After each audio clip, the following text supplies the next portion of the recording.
할렐루야.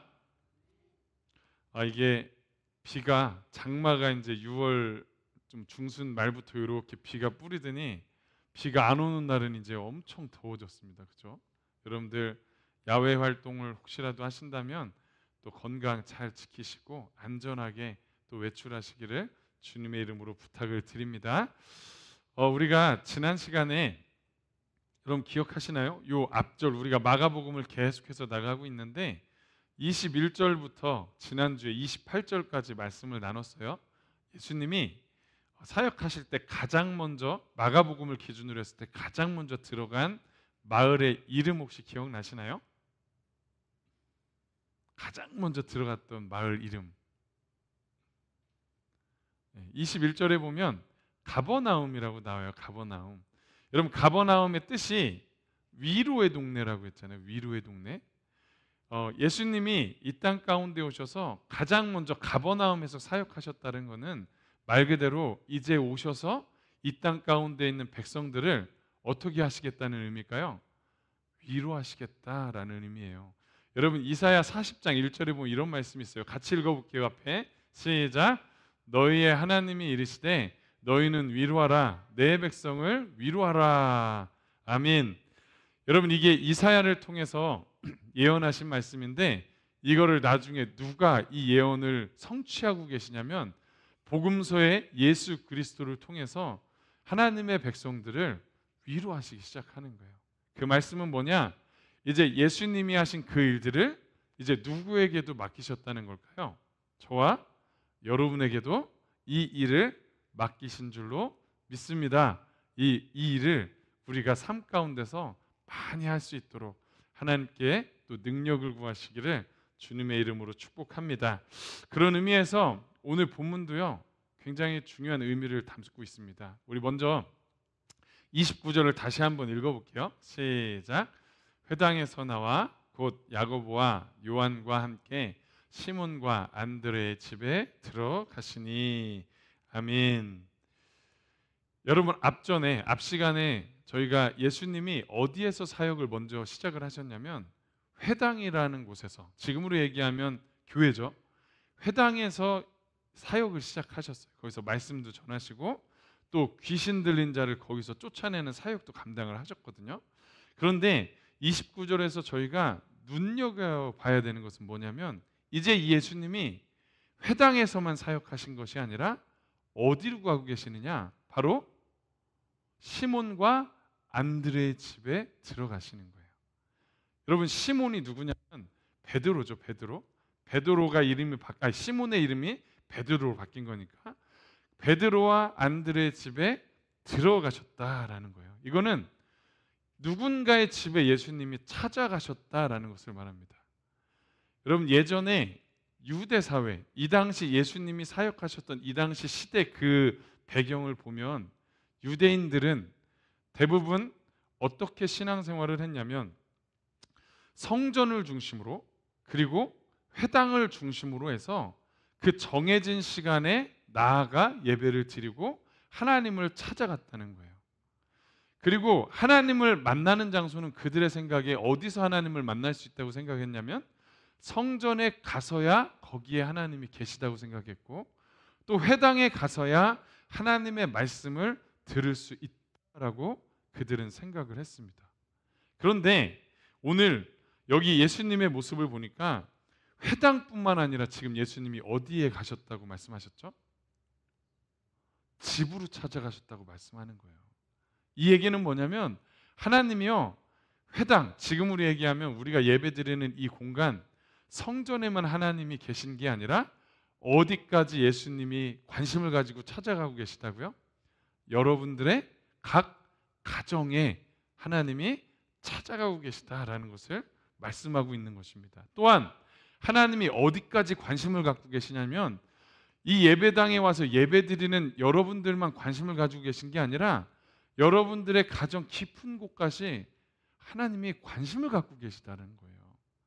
오늘 이 말씀을 여러분들과 한번 생각을 해볼 텐데 여러분 우리가요 진짜 우리의 리얼 민낯은 어디에서 가장 많이 보여질까요? 여러분 성전에 와서 예배를 드릴 때 여러분들의 모습을 보면 제가 볼 때 가장 깔끔하고 가장 예의를 갖추고 가장 어떻게 보면 완전한 모습으로 이 자리에 와서 앉아 계시죠. 그죠? 집에서 하는 행동대로 와서 앉아 있지는 않잖아요. 그러면 가장 자기의 어떤 민낯, 자기의 모든 것들이 나타나는 장소가 어딜까요? 가정이죠. 가정. 가정은 외부로부터 어떤 차단된 공간이기 때문에 우리의 모습들이 신랄하게 드러납니다. 특별히 제가 이야기하고 싶은 건 뭐냐면 우리 가정의 어떤 문제들, 그 다음에 깊은 상처들, 아픔들이 있잖아요.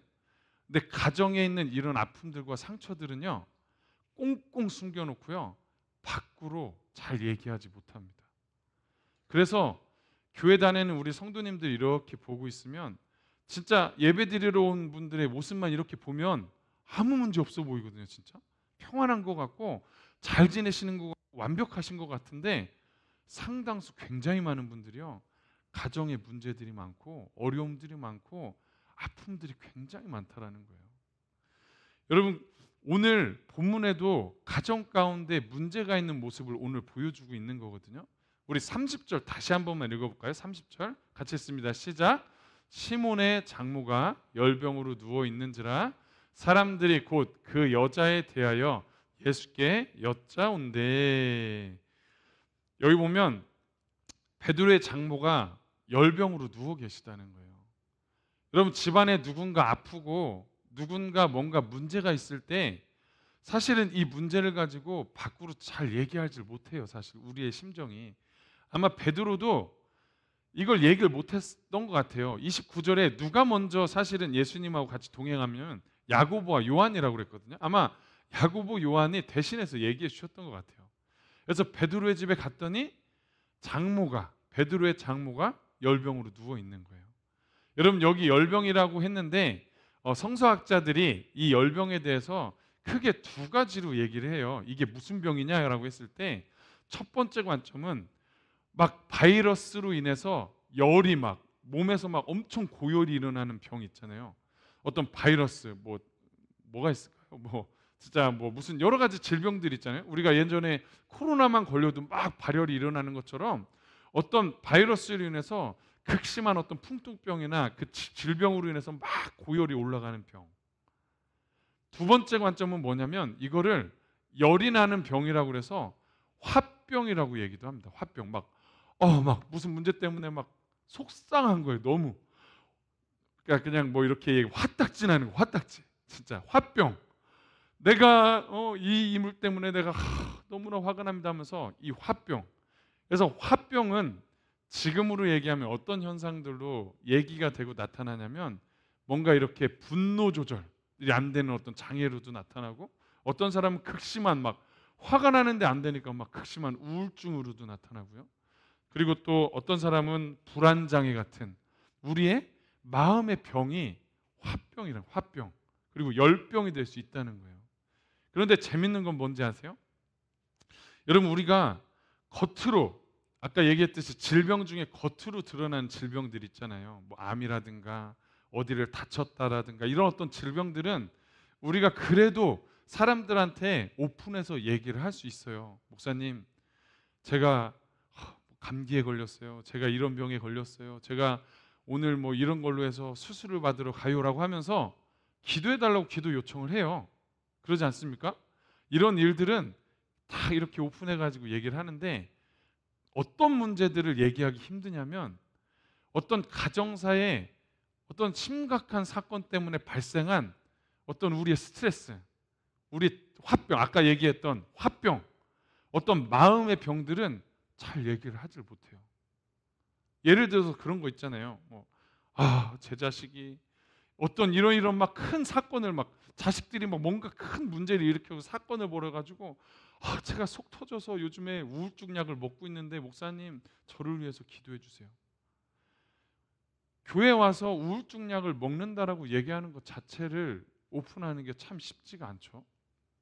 그리고 어떤 분들은 제가 사기를 당했는데 진짜 너무 화가 나 죽겠어요. 목사님 이 일을 위해서 좀 기도해 주세요. 사기당했다는 것 자체를 오픈하는 게 참 쉽지가 않아요. 그리고 저의 배우자가 어떤 외도 때문에 제가 진짜 못 살겠어요. 그럼 가정에 이런 어떤 수치스러운 문제들을 가지고 기도 제목을 나누는 게 쉽지 않다는 거예요. 이거를 오픈한다는 게 쉽지가 않다는 겁니다. 왜냐? 이걸 오픈했을 때 사람, 우리 가정에 대해서, 나에 대해서 좋지 않게 생각할 것에 대한 어떤 두려움이 우리 가운데 있기 때문에 그렇죠. 여러분, 요즘에 TV 프로그램 중에 아시는지 모르겠는데 이혼 숙녀 캠프라든가 결혼 지옥 같은 거 여러분 혹시 보셨나요? 여기 보면 그들의 문제가 다 어디서 발생하는 거냐면 몸의 질병 때문에 갈등하고 싸우는 일은 거의 없어요. 다 관계 안에서 어떤 사건으로 인해서 벌어진 일들이 막 거기에서 일어나거든요. 어떤 돈 문제 때문에, 또는 이성 문제 때문에, 중독의 문제 때문에, 성격 차이 때문에, 또는 막 우울증, 집착, 뭐 여러 가지 성격 장애, 극단적인 사고 방식, 이런 것들로 인해서요 엄청나게 갈등이 일어나는 그 가정이 너무 그 상처로 인해서 아파요. 아파. 그런데 그런 얘기를 누구한테 가서 하기가 쉽지 않다는 거예요. 꺼내기가 쉽지가 않은 거예요. 바로 이게 누군가에게 얘기할 수 없는 화병으로 나타나는 거랑 똑같은 이치죠.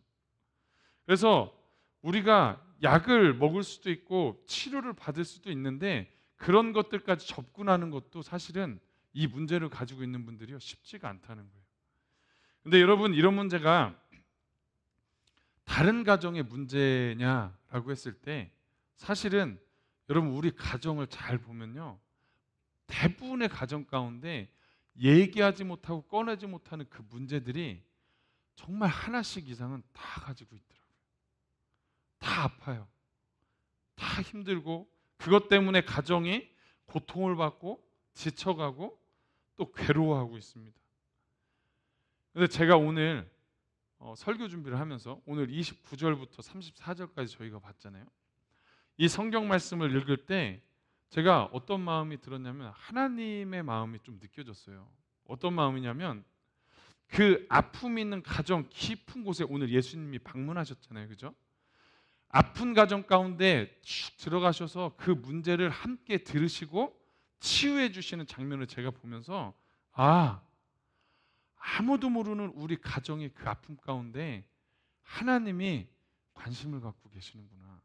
하나님은 그 문제에서 우리를 다시 일으켜 세우길 원하시는구나. 그 문제에서 우리를 해방하시고 치유하시고 회복하시길 간절히 원하고 계시는구나. 제가 오늘 본문을 읽으면서 이런 마음이 제 안에 들었습니다. 우리 사랑하는 하이교회 성도 여러분, 하나님은 저와 여러분들의 가정 가운데 깊이 담겨져 있는 그 문제들, 해결되지 않는 정말 그것으로 괴로워하는 그 문제들을 하나님은 관심을 갖고 계시는 줄로 믿습니다. 또한 그것을 치유하시고 회복하기를 원하시는 줄로 믿습니다. 여러분, 그러면 여기서 우리가 생각해 봐야 되는 건 뭐냐면, 그러면 이런 가정의 어려움 속에서 다시 회복의 길로 가려면 무엇부터 시작해야 되냐는 거예요. 우리가 이 회복의 길로 가기 위한 첫걸음이 뭐냐는 거예요. 오늘 말씀에 여러분 그것들이 나와 있는데 그 첫걸음은 뭐냐? 바로 상담자를 찾아가는 거예요. 이게 무슨 얘기인지 오늘 말씀을 가지고 같이 읽을 텐데 30절을 다시 한 번만 읽어볼게요. 시작. 시몬의 장모가 열병으로 누워 있는지라 사람들이 곧 그 여자에 대하여 예수께 여짜온대. 아멘. 여기 후반부에 보면 사람들이 이제 예수님이 오셨잖아요. 그 예수님께 이 여자에 대하여, 베드로의 장모에 대하여 여짜온대. 여짜온대라는 건 뭐 예수님 앞에 물어본다는 게 아니라 예수님이 어떻게 알아요? 그 여인을. 그죠? 여짜온대라는 표현이 뭐냐면 말씀을 드리는 거예요. 막 이렇게. 왜 이 장모가, 베드로의 장모님이 왜 이 열병에 걸렸는지, 지금 이 가정에 무슨 문제가 있는지, 지금 그래서 이들이 얼마나 힘든지, 무엇 가지고 고민하는지, 어떤 것들이 상처인지, 그 안에 갈등하면서 관계의 문제가 어떻게 일어나고 있는지 자세하게 지금 예수님께 다 얘기하고 있는 거거든요. 마찬가지예요. 여러분, 우리에게 있어서 가장 최고의 상담가는 누구실까요? 하나님이시죠. 우리에게 가장 최고의 상담가는 하나님이세요. 여러분, 성경에 보면 성령 하나님을 뭐라고 표현하냐면 보혜사라고 표현하거든요. 그 보혜사라는 뜻이 뭐냐면 위로자, 상담자라는 뜻을 가지고 있습니다. 그만큼 우리에게 있어서 최고의 상담자가 누구냐면 하나님이세요. 여러분들의 가정의 문제를 회복하기 위한 첫걸음은 뭐냐면 그 상담자에게 찾아가서 먼저 그 숨겨놨던, 꽁꽁 숨겨놨던 그거를요 오픈해가지고 이야기하고 설명하고 내 마음이 어떤지, 내 상태가 어떤지, 우리의 가정의 상태가 어떤지를 막 그 하나님 앞에 얘기하고 상담하는 거예요. 여러분, 의외로 많은 그리스도인들이 가정 안에 문제가 있거든요. 깊은 문제, 오픈하지 않는 깊은 문제들이 있는데 그걸 하나님께 가져와서 제대로 기도하지 않더라고요. 그냥 뭉뚱그려서 그냥 이래요 말하고 얘기하지, 뭔가 싶은 심령에 있는 것들을 막 토설하듯이 기도를 하는 사람들이 그렇게 많지 않더라고요. 그러나 여러분들에게 제가 부탁을 드립니다. 혹시라도 여러분의 가정 가운데 어떤 문제들이 있다면, 오픈할 수 없는 문제들이 있다면 최고의 상담자이신 하나님께 오셔서 얘기하세요. 하나님, 제 마음이 이렇습니다. 이것 때문에 제가 이렇고 우리 가정이 이렇고 저렇고 너무나 괴롭습니다라고 토설할 때 하나님이 그곳에 찾아오셔서 오늘 장물을 일으키셨던 것처럼 여러분들을 일으켜 세워주실 거예요. 여러분, 사무엘상에 보면 우리 같이 이 말씀 한번 읽어볼까요? 시작. 한나가 마음이 괴로워서 여호와께 기도하고 통곡하며. 아멘. 한나가 마음이 괴로워서 여호와께 기도하고 통곡하며라고 그랬어요. 여러분이 사무엘상 1장에 보면 어떤 내용이 나오냐면 한나의 남편이 있었는데 이 남편이 두 아내가 있었어요. 하나는 한나고 하나는 분인나라는 여인이 있었는데 이 분인나는요 아이를 잘 낳아요. 출산을 잘한단 말이에요. 근데 이 한나는 아이를 낳지를 못해요. 여러분, 이 당시 이 사회에 아이를 낳지 못한다는 건 여인에게 엄청난 수치였거든요. 그러니까 누구한테 얘기도 못해요. 내가 아이를 못 낳아서 힘들어요 라고 가서 얘기하지도 못해요. 그런데 거기다가 성경에 보니까 그 아이를 잘 낳는 분인나라는 또 다른 부인이 있다고 그랬잖아요. 이 부인이 이 한나를, 아이를 못 낳은 한나를 계속해서 분탕질을 했다고 그랬거든요. 이게 뭐냐면 막 아이도 못 낳으면서 막 하면서 막 엄청 화를 돋군 거예요. 이거 막. 그러니까 한나가 어디 가서 얘기도 못하고 이 가정의 문제 때문에, 그러니까 이 두 여인이 가정 안에서 얼마나 티격태격했어요. 티격태격, 그죠? 그러니까 남편은 또 이 문제 가지고 어디다 얘기하겠어요. 아유, 우리 아내들 때문에 그냥 내가 속 터져 죽겠다고, 둘이 맨날 싸운다고, 이것 때문에 싸운다고 어디 가서 이런 얘기를 하겠냐고요. 한나는요, 진짜 여기 보세요. 마음이 너무 괴로운 거예요. 마음이 누구한테 얘기도 못하고. 그러니까 지금 누구한테 나왔냐면 성전에 와서 하나님 앞에 그 괴로움을 막 통곡하며 눈물을 흘려가면서 자세하게 막 하나님 앞에 기도하는 거예요. 여러분, 이렇게 했을 때 결국 어떻게 됐냐면 하나님이 한나의 기도를 들으시고 나중에 결국 아들을 주시죠. 아들을 주시고 이 마음을 완전히 회복해 주시는 것을 볼 수가 있습니다. 마찬가지입니다. 우리 사랑하는 하이교회 성도 여러분, 혹시라도 사람들 가운데 오픈하기 힘든 가정의 문제들이 있다면 여러분들 하나님께 나와서 정말로 통곡하며 그 마음을 토설하시기를 바랍니다. 그랬을 때 아까 얘기했잖아요. 하나님은 우리에게 너무 관심이 많으시다고. 우리의 가정 가운데 깊이 들어오셔서 그 문제를 이미 해결하길 원하고 계세요. 우리가 그것들을 맡기며 기도할 때 하나님이 우리의 그 문제를 회복하시고 해결해 나가시는 줄로 믿습니다. 그런데 문제는 뭐냐면 여러분, 우리가 이 가정의 문제로 막 너무 힘들고 괴롭다 보면요, 때로는 기도가 안 될 때가 있어요. 기도하기도 싫어요. 하나님께 원망스러울 때도 있고요. 하나님 앞에 나가는 것이 너무 어렵습니다. 어려운 경우가 너무 많거든요. 기도가 안 되는데, 하나님께 나가기가 힘든데 어떻게 기도하라는 거냐. 여러분, 이럴 때는 어떻게 하셔야 되냐면, 이제 하나님이 사람들을 우리 가운데 붙여주셨어요. 하나님께 나올 힘조차 없을 때는 어떻게 하셔야 되냐면, 전문가나 또 내가 신뢰할 수 있는 친구나 또는 목회자나 이런 사람들을 찾아가셔서 여러분들의 삶 가운데 있는 그 깊은 것들을 또 이야기하고 또 뭔가 도움을 구하고 요청을 할 수 있어야 된다는 거예요. 왜냐? 하나님은 우리 주위에 상담할 수 있는 사람들을 하나님은 이미 준비해 놓고 계신데, 우리가 사실은 돌아보면 있는데 그 돌아볼 힘조차 없을 때도 있고 누군지 다 가려져 있을 때도 있단 말이에요. 여러분들 아까 첫걸음이 뭐라고 했죠? 회복의 첫걸음이 우리의 이것들을 오픈하기 시작할 때, 이야기하기 시작할 때 우리의 어떤 아픔들이 차츰차츰 조금씩 해결되어져 가는 것을 볼 수가 있어요. 진짜 어떤 분들이 그런 얘기를 할 때가 있거든요. 저한테 어떤 분들이 이렇게 깊은 어려움들을 찾아와서 얘기하실 때가 있는데, 그분들이 진작 얘기할 걸, 진작 이렇게 얘기할 걸, 이렇게 좀 마음이 풀리는데, 여러분 이런 거예요.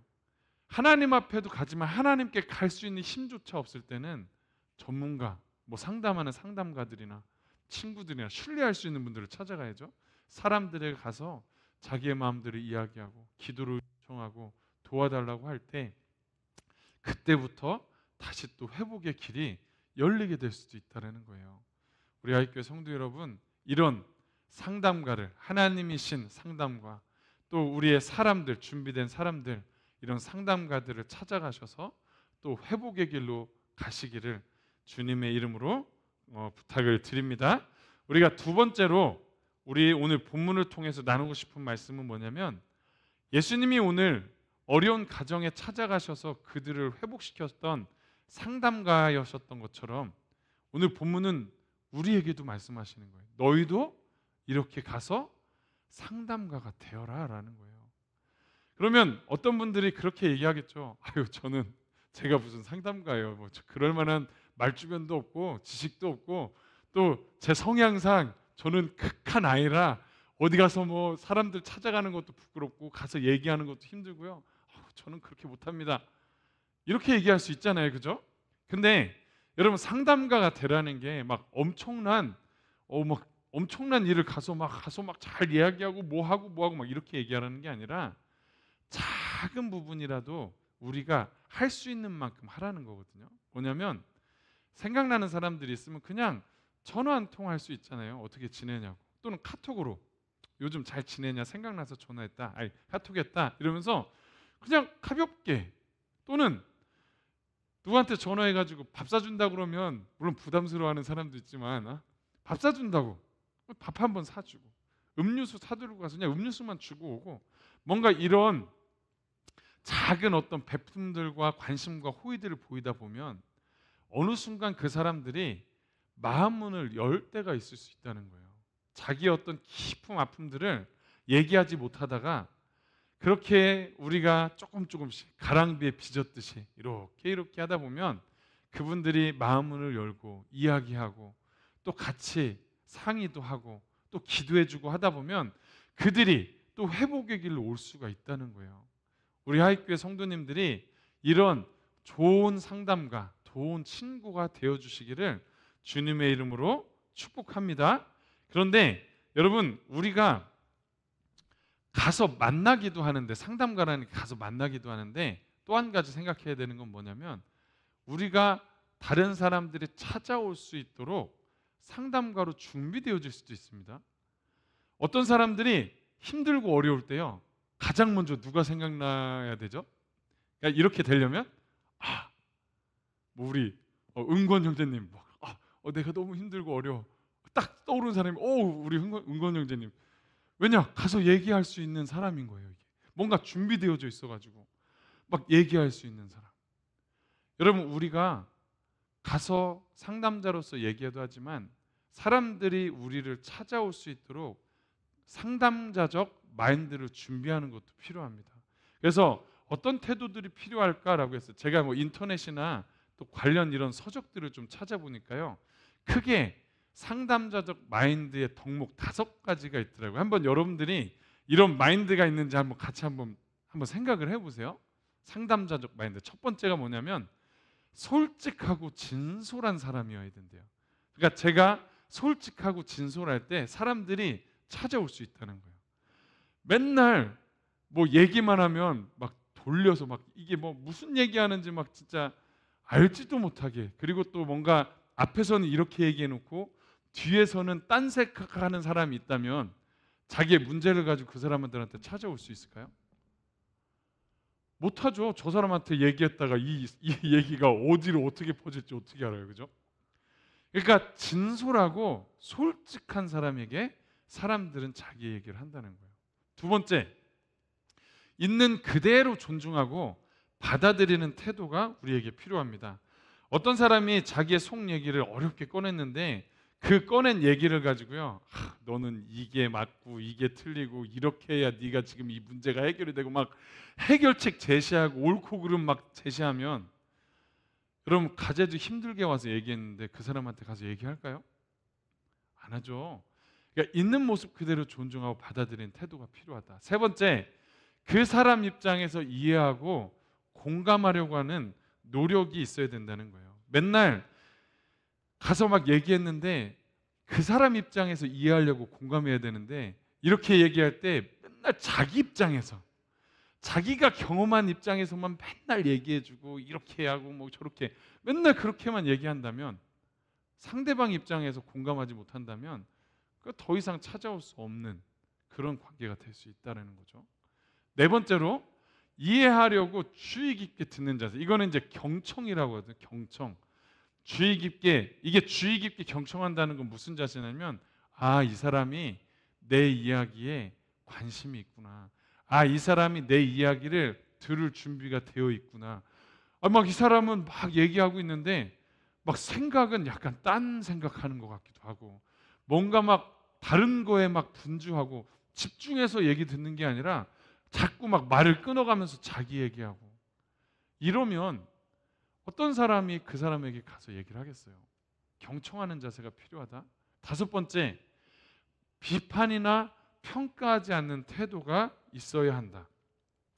어떤 사람이든 뭘 원하냐면 존중받기를 원하거든요. 사람들은 자기를 존중받기를 원하는데, 어렵게 가서 얘기를 했는데 마음문을 열었는데 자꾸 그것에 대해서 막 비판하고 정죄하고 평가하고 막 이러면 여러분 그 사람한테 찾아갈 수가 없죠. 제가 사실 예전에 1, 2, 3, 4, 5번이 다 없던 사람이거든요. 제가 그 전에 제가 젊었을 때 이제 어떤 교회에서 사역을 하는데 이제 청년부를 맡아서 사역을 했거든요. 근데 청년부 사역을 하면서 이제 신방을 쫙 하는데 어떤 여자 청년이 저한테 와서 그런 얘기를 하더라고요. 목사님, 이제 와서 솔직하게 말씀을 드릴게요. 이러면서, 사실 목사님 여기 오셔서 사역하실 때 제가 제 안에 있는 그런 마음들, 어떤 뭐 고민들을 목사님께 얘기하기가 힘들었어요. 왜냐하면 이 얘기를 하면 이 목사님이 이해는 하실까? 내가 뭐 때문에 힘든지 공감은 하실까? 왜냐? 제가 그 정도로 공감을 못하는 사람이었다는 거거든요. 얘기해봤자 벽에다 얘기하는 것 같고, 뭐 아까 저기 했잖아요. 제가 사실 5번이 굉장히 심했던 사람이거든요. 막 어렵고 힘든 청년들 많잖아요. 그러다 보면 신앙생활을 잘 못할 수도 있고 어려우니까 힘드니까 지쳐있을 때가 있는데, 제 눈에서는 무슨 레이저가 나갈까요? 계속해서 아이고 저렇게 신앙생활에서 쓰나 하면서 말은 안 하지만 이미 눈에서, 이미 표정에서 정죄와 판단의 눈이 막 나가면 어떻게 저한테 와서 막 얘기를 하겠냐는 거예요.